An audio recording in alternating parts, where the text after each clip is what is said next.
Okay,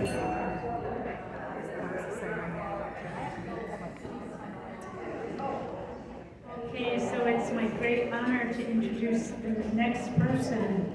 I have been married to this wonderful man, Michael Patrick Nixon, for 43 years.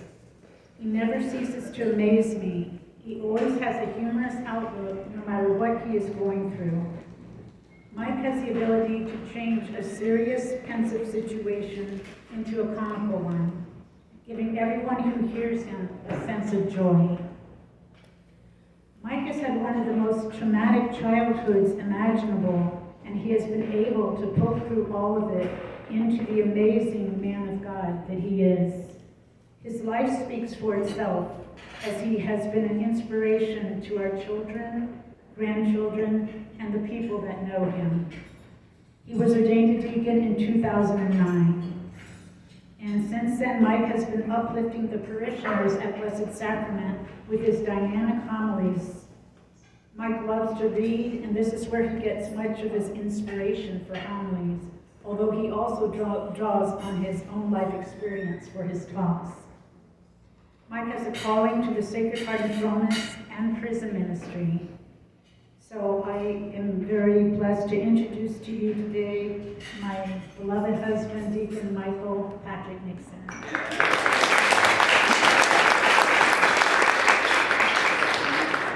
Either one, yes. They're both on.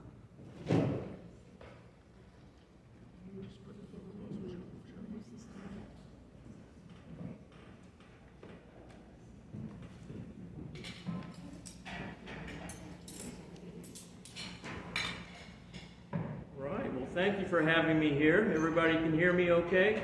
Yes. Good. You know, when Christ told Peter, someday your hands are going to be tied and you're going to be taken where you do not want to go, he was indicating the type of death that Peter would suffer.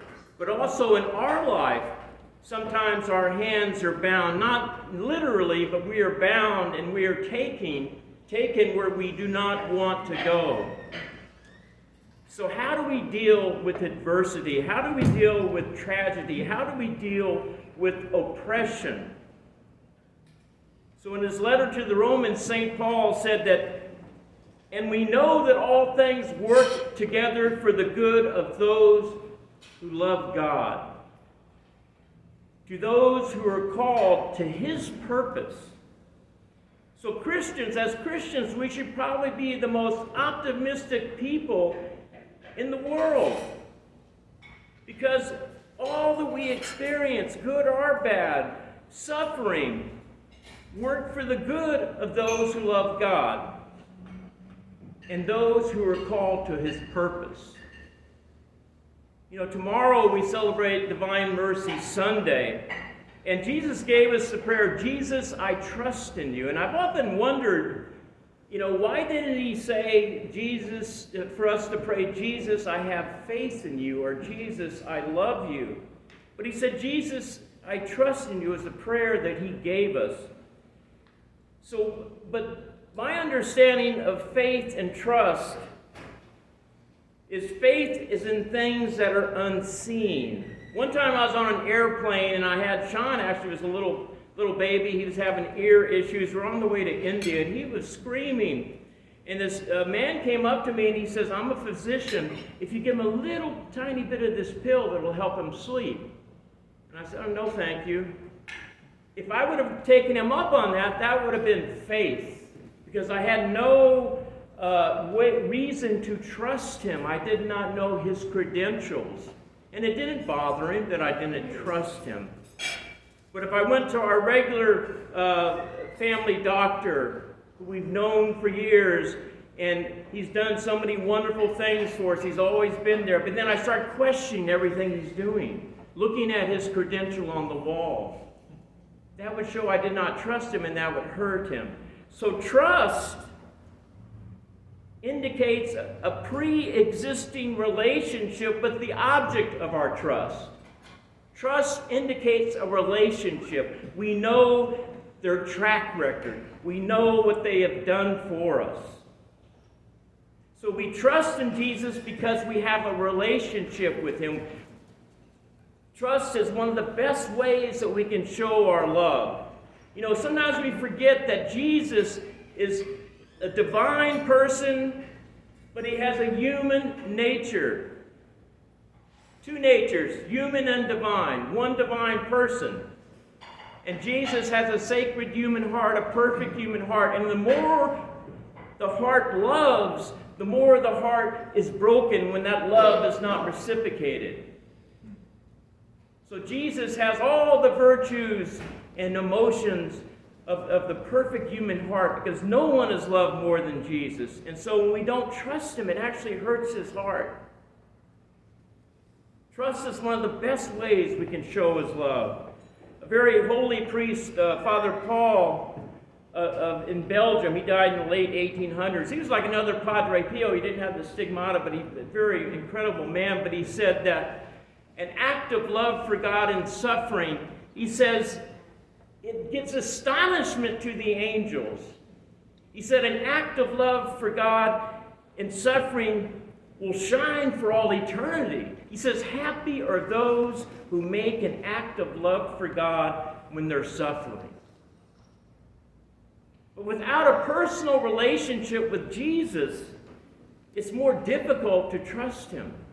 One of the first things that happen when we accept Jesus and he becomes part of our life is we start seeing him working in our life, don't we? That's how we develop our trust. Trusting that every antagonism that happens, every event, good or bad, is somehow complementary in the plan of God, somehow complementary in his purpose for our lives. You know, St. Louis de Montfort, one of my favorite saints, he wrote in his book, Friends of the Cross, he said, without a cross, the soul is cowardly and tame, like fire to a coal. The cross sets it aflame. He said, one who has suffered not in ignorance is bound, only through pain's hard lot is holy wisdom found. Only through pain's hard lot is holy wisdom found. Whatever is oppressed from the outside, the law of physics tells it goes towards the center.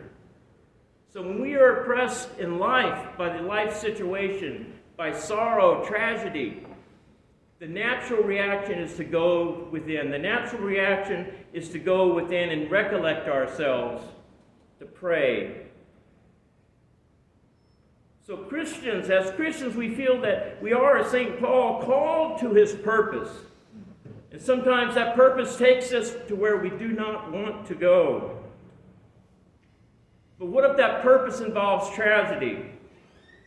Because many of you have already heard, in May 6 of 2021, our son Sean, he lost his life in this world.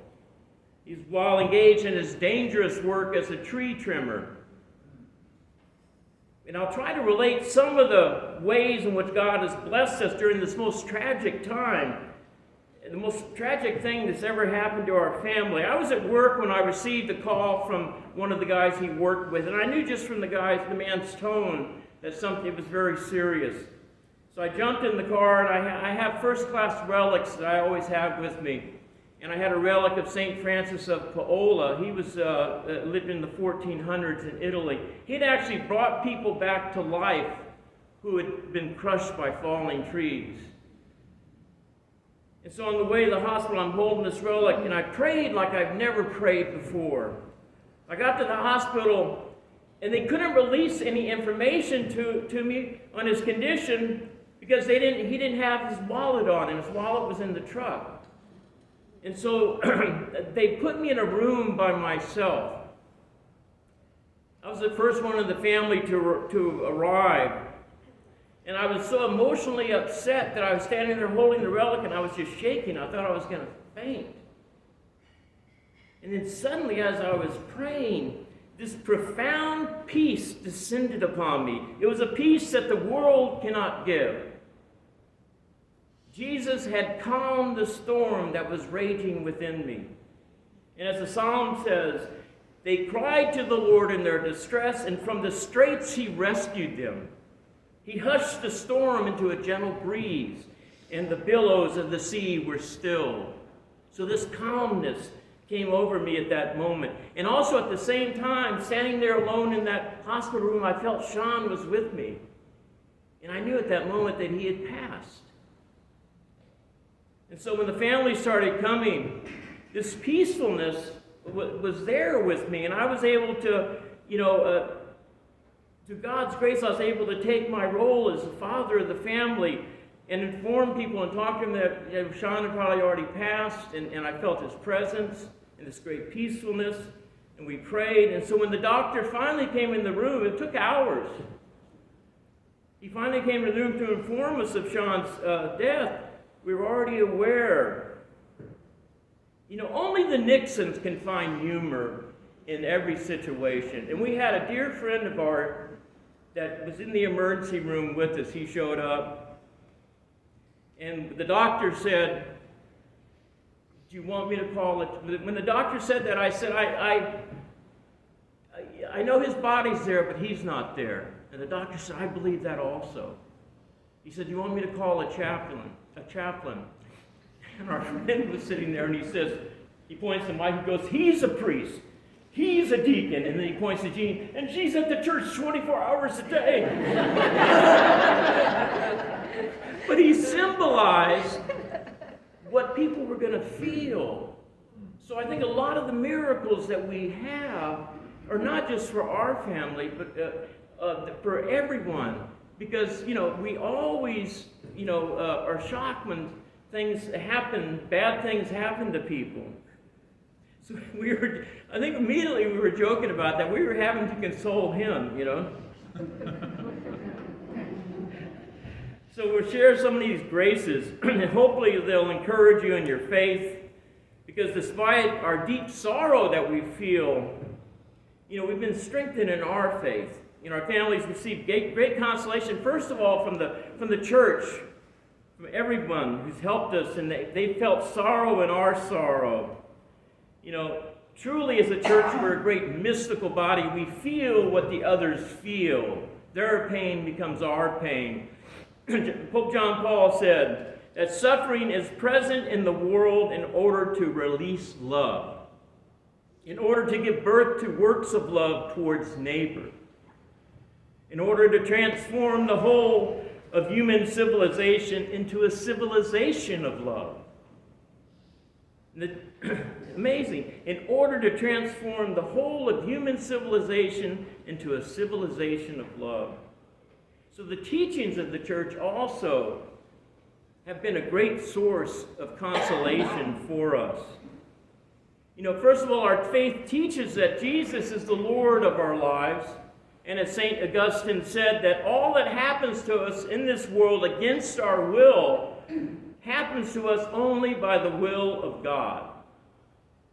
By the disposal of his providence, by his orders, and under his guidance.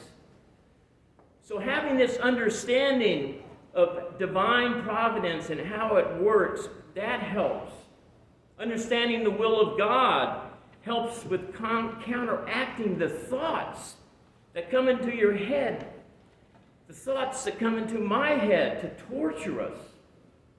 After a tragedy, our thoughts can become like the so-called friends of Job, who come in there like they're going to help, and they come in the midst of this sad, tragic situation, and they start telling them, "Why don't you just curse God and die? It's because of your sins. It's your fault all these things have happened. You must not have been a good enough person." So our mind can be our best friend, and it can be our worst enemy. Our minds can plague us with thoughts like, if only I could have, if I would have, if I should have. Because of my sins, I didn't pray enough. I should have gave him a blessed medal or something. I never should have done this or that. So when I start feeling sorrow, I try to remember that our faith teaches that God's providence governs all actions and movements. Nothing happens outside of his will except sin, and even when we sin, through his mercy, he brings good out of our mistakes. All things work for his purpose. Even our mistakes somehow work within his plan. He makes all things new. And as St. Augustine said, and if we cannot grasp the reason for some event, let's attribute it to divine providence and show him respect by accepting it from his hand and firmly believing that he does not send it without a cause. And because God governs all actions and movements, each moment, in a very real sense, is sacramental. Sacramental in the sense that the invisible action of God, the invisible will of God, is being made manifest in the events that are occurring around us. God speaks to us in the sacrament of the moment. These moments can have an allegorical or parabolic sense that conveys a message to us from God. Many times God speaks to us, but we don't understand the language of God. We don't understand God's sign language. Mother Teresa once said that if you want to discern the will of God, just watch what happens around you. In both the Old and New Testament, God spoke in parables.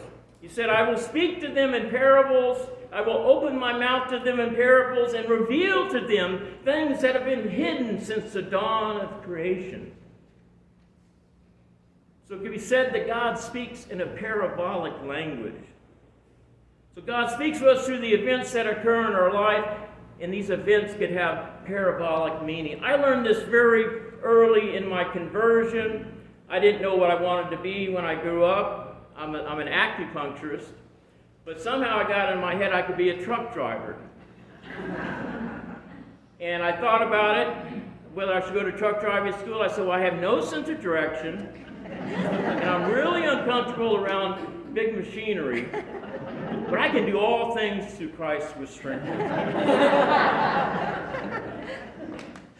In fact, Gene will tell you, I got lost coming here. I parked anyway. I had to walk 3x block. One time we were in San Diego and I was going to drive to Fresno.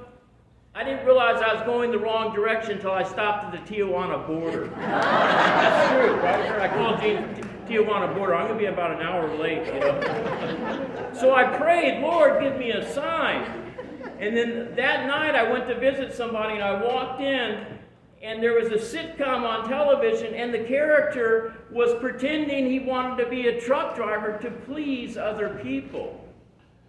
I'm thinking, oh, is that God speaking to me? Maybe, maybe not. Anyway, fortunately, I didn't hurt anybody driving trucks, you know. But I saw now if a wizened old monk had come up to me on the street and say, let me tell you a parable about a man who wanted to be a truck driver to please other people. Oh, God is speaking to me, right? So I didn't catch that, but after that I realized when we pray for some guidance, watch what happens around you. You know, see the parables that are happening. So when this whole thing happened, we started looking for ways God was communicating to us. We trusted after Sean's death that God would explain his will to us. Even before we left the hospital, we're standing in the parking lot, and we're in a circle, we're crying and hugging each other. Then Mike and Maria, they'd been playing golf when they got the call to come to the hospital. And Mike had hit the ball at least 25 yards from the hole, whatever they call them. I don't know anything about golf. And it bounced and went right in the hole. And most priests, I've read this in the catechism, when a priest is ordained, there's an ontological change in being. But part of that is becoming really good at golf. Ask any priest, they get ordained and they're out there. But Mike didn't get that, So he felt because they had been practicing learning golf together, immediately we thought that's a sign from Sean. So the event in our family is referred to the miraculous golf shot. Then later that night, I recalled that a couple of days before Sean's death, he had an allergic reaction to Benadryl. He took one Benadryl for poison ivy he'd gotten from climbing trees, and he started having fainting reactions. So I went to the hospital with him, And I sat there for hours, and I got to tell him how much I loved him and how proud I am of him. And then when he was finished there, I was driving him back to the tree place where his car was parked, and we stopped at Taco Bell, went through the drive-through, and we got to the cashier to pay. The cashier told Sean it was $12.26, but it was paid by the man who went ahead of you. It was paid by the man who went ahead of you, she said. And we drove off saying, well, that's strange. That never happened to me. No, it never happened to me either. And it was Taco Bell. It wasn't Chick-fil-A.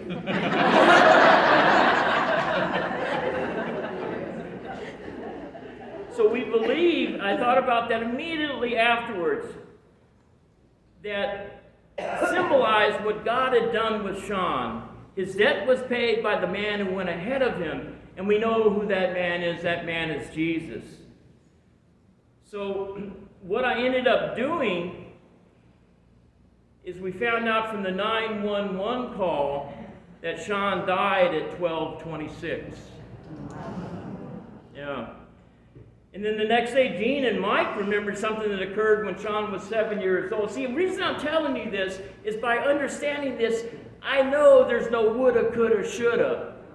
There's some things that are there and they're planned. They're written in stone. And usually one of those, I'm sure, is when we're going to die. The Lord's got it planned perfect. We don't have to worry about it, you know. But they recalled another time when Sean was 7 years old. And we had some kind of a quirky group. We lived out in the country. They had a 1 mile race for kids. And so I went to register Sean and his older brother Dasha. Sean was about 7. And when I registered them, the person there said, how long will it take them to run the mile? I said, I don't know why. She said, that's how we determine the winner. by the parents guessing. And I'm like, oh, I don't know. So I remember with Sean, I said, 12 minutes, 30 seconds. So Dasha would have come in first, but her shoe was falling off. But the very last, here comes Sean. He's like all red-faced. The very last, and I'm not sure exactly what time, but they told me I was a few seconds off, and he won first place. So see the symbolism there. He came in last, but he came in first, you know, because Sean, he also was a track star later in life through college and high school, so we kind of saw that maybe as an omen for that too. But Sean was that one son that every big Catholic family has, son or daughter, where you worry about them, you know, because they go through a freedom from religion stage in their life. You know, when he was in high school and all through college and later, Sean claimed that he did not believe in God. You know, Sean was always a virtuous man, much more virtuous than I was or even am now, even though he claimed he didn't believe in God. So many prayers over the years we prayed. You know, one morning I remember I just finished the 9th day of a novena to, I think, St. Joseph for Sean's conversion. And he was living in Colorado then. He calls me, he said, Dad, he said, I had a dream last night. It was so real. Grandpa Cooper, that's Gene's dad, very holy man who had passed away. Grandpa Cooper came to me in the dream, and he's wearing this blue suit. His eyes were blue, and he looked so effulgent, and he took me to Mass. I'm like, whoa. And I may have jumped the gun because I said, oh, guess what, son? I just finished a 9-day novena for you. And then there's like silence. I'm thinking, oh, okay, you know. So we started at that point praying that for a bona fide, good old-fashioned, defy the laws of nature miracle. We prayed that Sean would have a miraculous conversion. But also around that time, we kind of stopped being so attached for his conversion to be answered, you know. I was like, especially me, I was like the gardener who pulls the plants up to check to see if the roots are growing. You know? So we put Sean in God's hands and stopped worrying, and we kept loving and affirming him the way we always had. One time when Sean was in college, he said, you know, Mom and Dad, I could be 50 years old. He thought that was really old. I could be 50 years old and be on death row, and you and Mom would still say, son, we're proud of you. You got your whole life ahead of you. So a few years ago, Sean was cutting a tree with the chainsaw, and the tree fell wrong and took that moving chainsaw blade and touched him on the head with it. He said his teeth were vibrating. And the guy he was working with, Sean, said, I put my hand on, I thought if I let go, brain fluid would come out. He went over to his friend and said, how bad am I cut? And his friend said, nothing. Not even a red mark. Not even a red mark. At that moment, Sean believed in God. That's what he needed. He needed that because he had a very intellectual understanding. He could not reconcile the existence of a good God with what happens in the world. At that moment, he believed. The last will be first. And after that, he developed his personal relationship with Jesus. And, he didn't do anything out of the ordinary. He worked within the situation God had put him in. He was always there for people. He would always, if one of the workers would get hurt on the job, he was there to help them. If one of the young guys that he worked with smoked too much pot, and almost kind of a rough bunch he worked with, they almost got him killed, he would not blame the person. And one time they were cutting a tree, a huge tree branch, and they had the street blocked off, and this little girl slipped through the barricade on an electric scooter, a 10-year-old girl, and she's coming right when the branch is falling. The guy that cut it up in the tree screamed, and Sean ran under the falling branch and grabbed the little girl and saved her life, Anyway, this is so great that I get up here and brag about my kid, It's every dad's dream, a captive audience. So, we thank God for raising up the glory. So a few days after Sean's death, Gene had prayed to get a sign that he was in heaven. And the next morning, we went out, and this tree had fallen. It was more like it was pushed over. We didn't even hear it. And it's not just any tree. It was a tree that Sean had told us and the neighbors across the street that he needs to cut that tree down, And how am I doing on time? Getting there? 0, huh? Is that how much? 2 minutes? Okay. Anyway, we've gotten so many signs like that. One of the final things, we got so many signs I was worried that possibly Sean would get stuck here, and miss the flight to heaven. He'd have to go standby or whatever. Normal things that Dad worries about. And Gene and I were at our kids' beach house, and our granddaughter Eve called to tell us about a dream she had about Sean. And at the moment she called, red cardinals came fluttering at both windows. And the dream was that she was with Sean, he was sitting at a table eating, and there were stairs there. Now, if she would have stopped there, I would have seen the symbolism. The table's the earth, horizontal, he's eating, he's communing with us, the stairs represent heaven. But he got up and he said, Eve, I want to show you something. And he started walking up the stairs, and as he got closer to the top, his body became translucent. Then he turned around, and as he walked down, his body became solid again. And he did that twice. So we've gotten so many, and those cardinals are still coming a year later. Right, like you were there, you saw them. And it's one little cardinal. There's been 3 different birds, and this one younger one took over. And the kids will bang on the window, the dog will stick his face up there, and he just, and poor little bird's saying, why am I doing this? Anyway, thank you so much. God bless.